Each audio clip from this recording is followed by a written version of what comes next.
What's up, guys? So, ever since Resident Evil Requiem was released, there was a thought that crossed my mind. Now, I never played this game for the Switch 2. I have it, I own it, I bought it, but I had a double dip.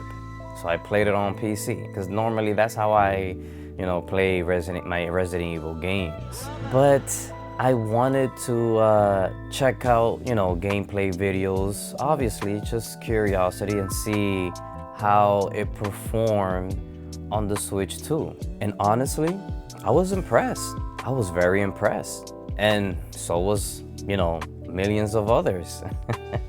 It's definitely not the best version, but it's playable. It's not disappointing. And nobody expected it to be. I don't think anyone expected the Switch 2 version of Requiem to be, this version that would blow every other version out the water, but it was still playable. It was acceptable. But that's when it clicked. I was like, I wasn't sitting there thinking, I wonder if this is gonna be released for the Switch 2. That wasn't even on my mind. I'm there wondering, how well is it going to run? How well is the Switch 2 version going to run Resident Evil Requiem? And honestly, I can't remember the last time I thought that. But then I started thinking, Requiem isn't the only one. Because you got Cyberpunk, you got Street Fighter 6, you got Yakuza, you got Hogwarts Legacy, Elden Ring, Final Fantasy 7, Indiana Jones. Like, it feels like every few weeks another major publisher is announcing, support for the Switch 2. And it got me wondering, could this eventually become Nintendo's strongest third-party console? Or is it way too early, to even say that? The first console that came, to my mind was the Super Nintendo, way back.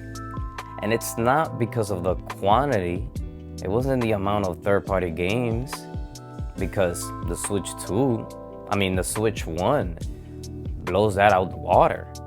And by that, I'm talking about quantity, the amount of third-party games that are, for the Switch compared to the SNES. What made, the Super Nintendo so special is who was making games for that platform. You had Capcom, you had Konami, Square, Enix, Hudson, Namco.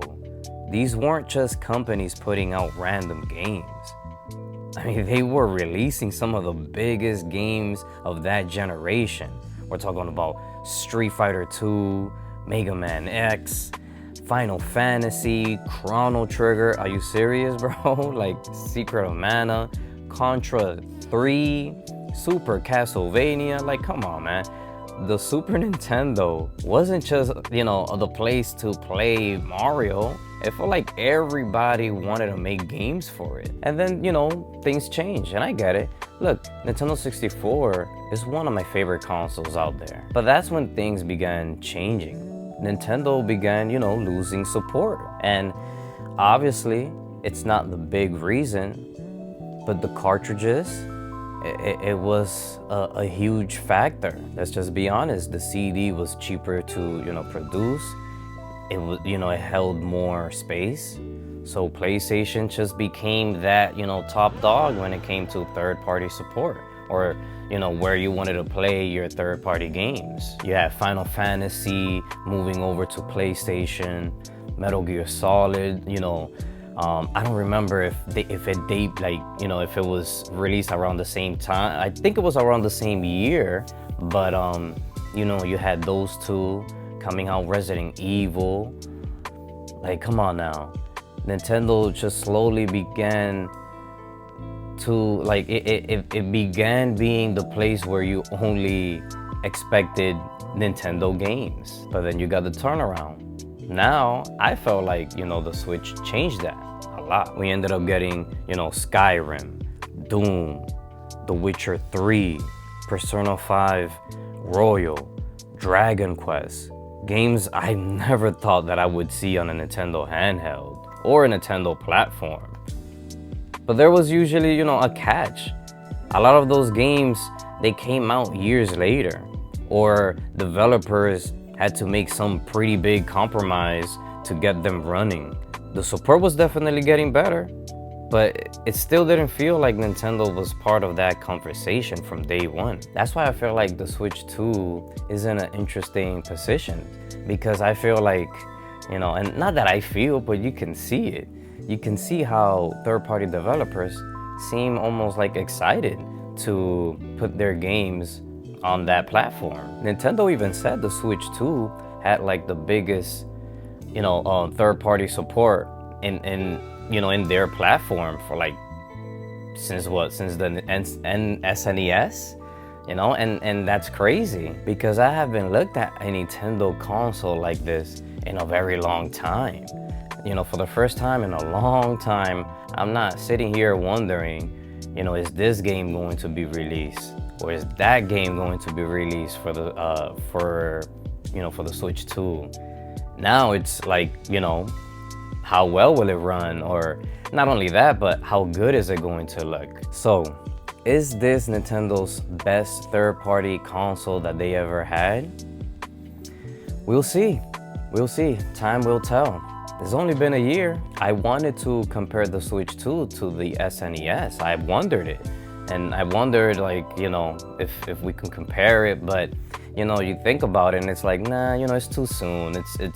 It's only, the Switch 2 has only been released for a year. And then, versus the SNES, I mean, it had a whole generation to build its legacy. But I will say this, I feel like this is the first time, I can't remember a time that Nintendo has had this momentum regarding third party. Maybe 5 years from now, we'll look back at this video and be like, who the hell is this guy? What are you talking about?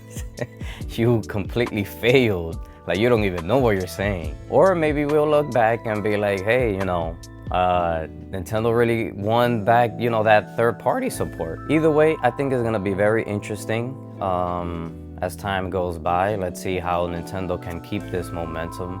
But I don't know, let me know in the comments, am I tripping? Am I going crazy? Is this completely wrong? Will I be wrong from years to come? I think Nintendo this is Nintendo's SNES. This is, back into that, great first party titles and amazing third-party titles. So anyway, thank you guys for your time. This is Navon Wise. Peace.